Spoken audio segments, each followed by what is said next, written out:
He can actually lip read. So as long as I'm looking at him and talk, he can understand everything I say. Do you have to kind of make sure you turn your head so we can see you? Yeah, sometimes, but usually he's pretty good about. I mean, he's been dealing with it for his whole career, so I think he's usually good at, as I'm making something, he'll get in front of me and turn around. But I mean, every now and then he'll tap me, and I gotta be clear. But for the most part, he's pretty good with it. After you have a look at the last two games, what do you think the biggest needs to the offense? We need to execute better. I think we just got to play better, and it's my second full game, so moving forward, the more I play, the more fluid I get with everything, and I think the better we can execute. Is it the same all up and down the line with everybody? Whatever problems there are, Yeah, we just got to execute better, offense and defense. I think we all. I don't think anyone plays perfect games, and even if you do play a really good one, there's always room to get better. What adjustments do you think the O-line still has to make? In what sense? Do you think there's areas they need to improve on, or what's it like for you? Yeah, I mean, I think we all have areas we need to improve on, but I mean, I only think we had maybe one sack last game, and it was my fault. Held the ball a little too long, 2 minutes. So I mean, I think everyone's playing pretty well. It's just we have just sort of one-off mental mistakes everywhere. Like me, linemen, receivers, running backs. Like some people make like one mistake, but when you have like 8 or 9 people making one mistake on separate plays, you almost just want to be like, all right, guys, let's all screw up this first play together, and then play great from then on. But it's just about locking in and staying focused. I mean, we all got things to get better on. How about with David Johnson in the run game? Do you think it's more they have to tweak stuff, or what's going on there as far as his production? I don't know. I mean, there are specific game plans in specific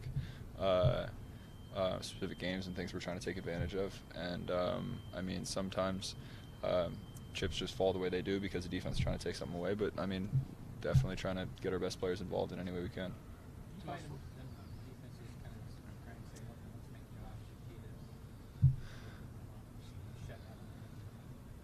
I don't know. I mean, maybe it kind of.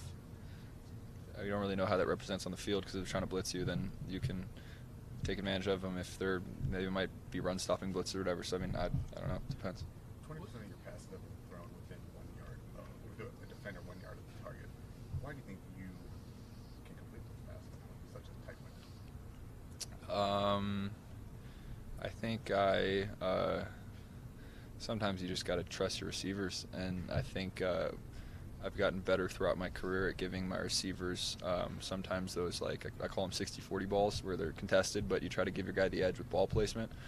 So I think a lot of the time I just trust a lot of the guys that I have, and they've been able to make some really good plays for me.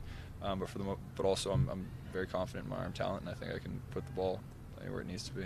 What's the toughest running you played in? Texas A&M was really fun. Especially when you had all of them chanting specifically at you for stuff. But, I mean, no, that was a really awesome place to play. When you go up here, they have a really good crowd. What are the challenges for you, and either communication-wise or just dealing with that? What do you guys need to do to deal with the crowd? I think we start using signals to get on silent counts. Sometimes when you have to time up snap points with certain motions, it gets a little tricky with silent, but that's just stuff you got to work on throughout the week. I mean, we've got a lot of signals for play. Sometimes in the huddle, you got to squeeze in a little bit tighter, be more efficient with making sure you're calling the formation and calling everything correctly off the bat, because it's kind of hard to adjust if you've broken a huddle and people are in the wrong spot. So, like if I don't flip the play right on my wristband, there might be issues. But for the most part, you just got to be a little sharper and cleaner and crisper on everything. Do you like playing the role because it's the opportunity to kind of quiet people if they're giving you a hard time? Yeah, I love people yelling and screaming at you. I mean, it's part of sports. That's why it's fun. And part of it is, though, being able to shut them up, right? Yeah.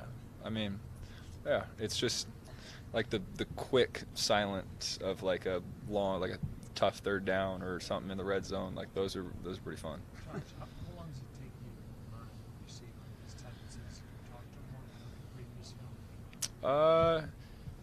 Yeah, I mean, I think for the most part it's just making sure you're fully locked into those reps you get in practice, maybe getting a couple after practice, and just kind of trying to get to know what specifically they like and don't like. I mean, I've got a list of every route that a receiver in press man, if you are the only two people on planet Earth and you need to get open, what route do you want? So I've got that kind of with all my guys, and you just want to, I try to, obviously they have to run the offense, but for the most part I want to get a little bit of sort of a unique taste of each player and what they like, and that's what I'm trying to build with Kendall a little bit. How nice was it to get that first win out of the way? Was it more like a sigh of relief, or did you get a taste of it, now you want more? What was this I think just sort of, it's just good feedback that we're getting better. I mean, for the most part, we're not trying to. It's not anything crazy. It's just it's a good win, and we're trying to get another, and hopefully string a couple together and get into the postseason. Hey Josh, we have a reporter back at the station who's doing a story on the next gen defense. She wanted me to ask you why you made the switch and your impressions of that, how you feel. I mean, for the most part, I've been wearing it since college. That's kind of what I got coming in my freshman year, and it worked out with both of me so far. Are they smaller, and what are some differences? I mean, yeah, I think they might be a little smaller, but I mean, I've been hit a couple times in my career, and I think I'm still in one piece. I know you're focused on the game this Sunday, but this Friday is Bosco Mater Day. Can you just talk a little bit about playing in that and the whole atmosphere of Bosco and what it meant to you? Bosco's awesome couple of years. I loved high school, and playing in those big games prepped me a lot for college as well. I mean, we played our state championship actually where the Chargers play at a StubHub, so played in a lot of high pressure situations. Never lost in the Trinity League, just mentioning that. But it was a lot of fun. I mean, when I played at Bosco, that CIF title we won my junior year, that was the first CIF title in school history for any sport. So there's a lot of fun and good excitement around the school in general. Was there hatred towards Mater Day? What was that rivalry like? It was competitive. I mean, not like hatred, because I know a lot of guys in the team. And Ben Humphreys plays at Duke now. He's one of my good buddies. I mean, all those guys, Malik McMorris. Yeah, I mean, it was a friendly rivalry. It was a lot of fun. I mean, some other people might have gotten in it a little more than us, but it was friendly competition. Did you help with the new stadium at Bosco? No, I was a broke college kid back then. By the time they were asking for funding with that.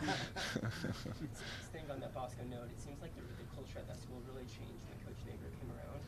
What was that culture like there with him? It was awesome. It was, I mean, Coach Johnson as well, the offensive coordinator that I got really tight with too. He's now at Mission Viejo.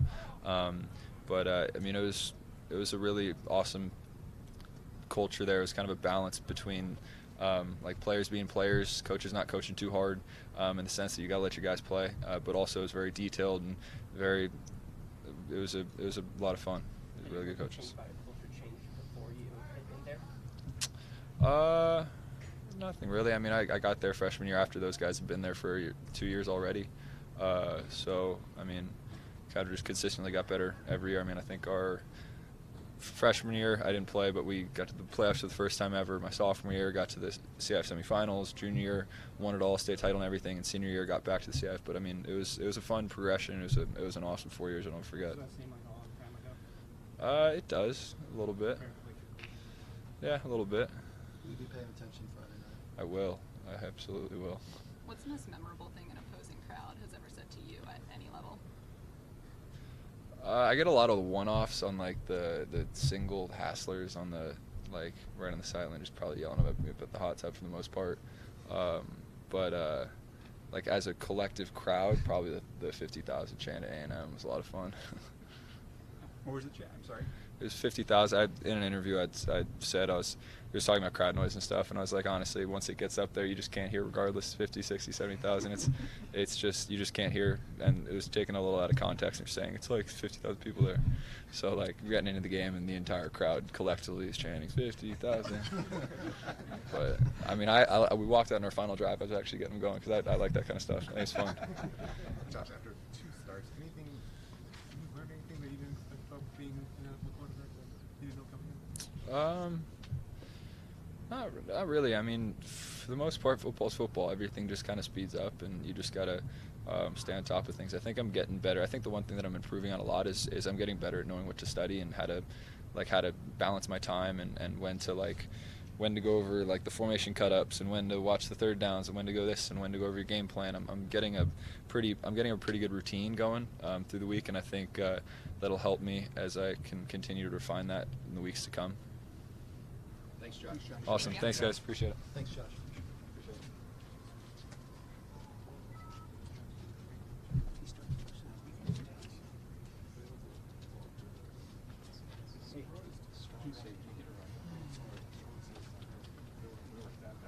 Thank you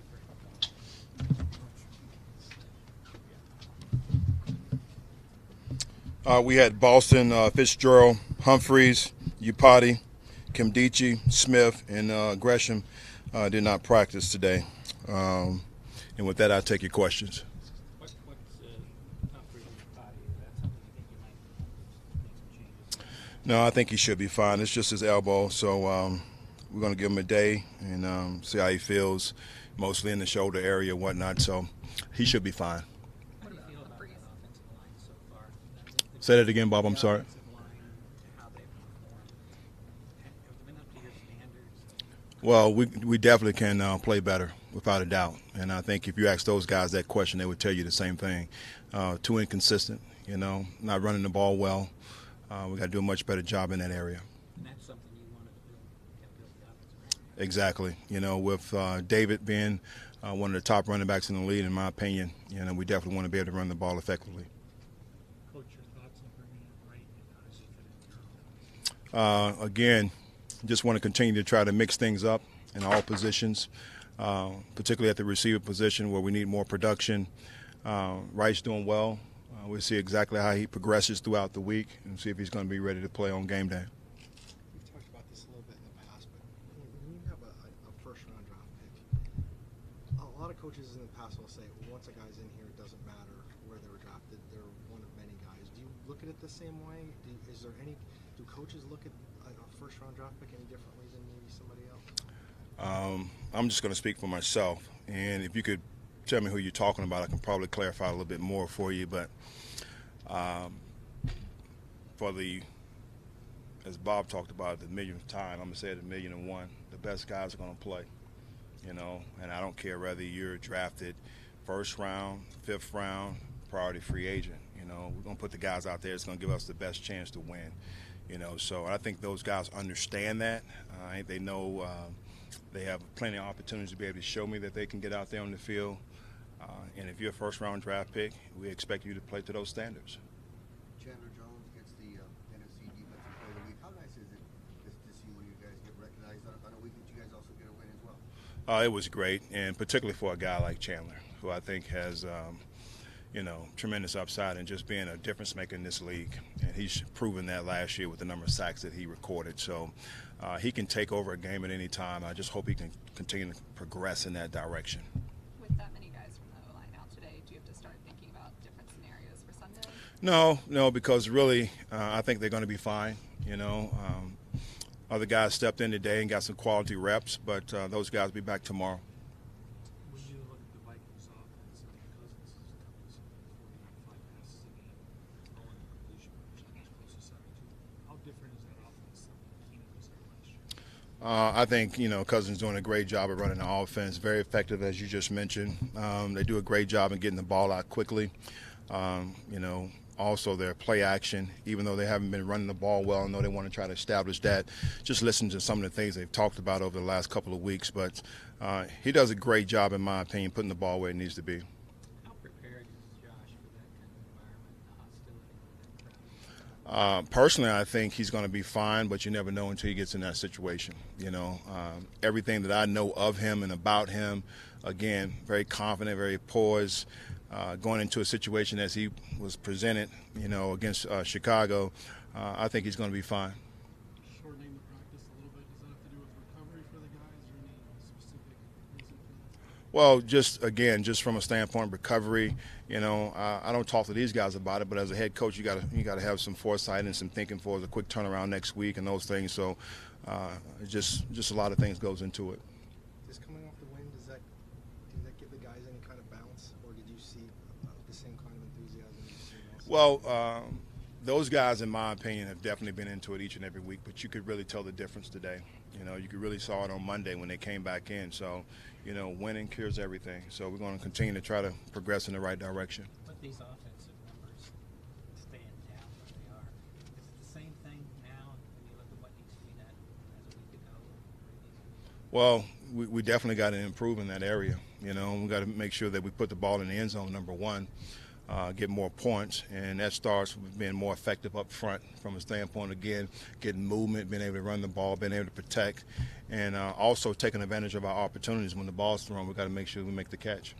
With Derek Coleman being deaf, what adjustments have you had to make as a coach working with him? What is he like interacting with other players on the offense? You know what? That's a great question, and it really hasn't been an issue with us at all because I think the coaches do a great job of communicating to him. He does a great job of really just, you know, if he's looking at you, he can tell you exactly what you're saying. Out on the field hasn't been an issue. You know, they communicate even when it's loud. He goes up there, quarterback turns around. So it really hasn't been a factor at all. For the O-line and for David Johnson too, do you think there's a disconnect between what you're seeing at practice during the week and then what happens on Sundays? I don't want to call it a disconnect. You know, I think we're doing some great things. In practice, you can see the progress there.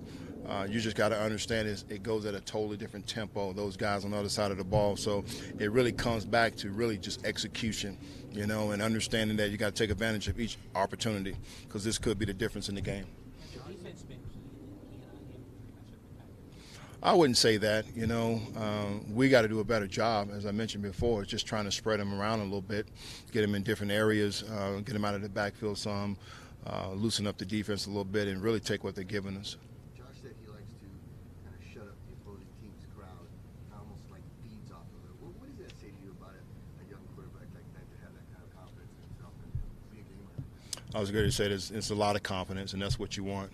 And we got to do exactly that, you know, however we do it, whether, you know, scoring on the first drive, scoring on the first play, whatever it may be. We really have to take their crowd out of it because it can get a little noisy up there. Haven't been in a new stadium yet, but being in that division back in the day, I mean, that crowd, that fan base is pretty good. Was Marcus Golden full today? Yes, he was, and practiced well. Thank you, guys. Appreciate it. Thank you. We have till 1:25 and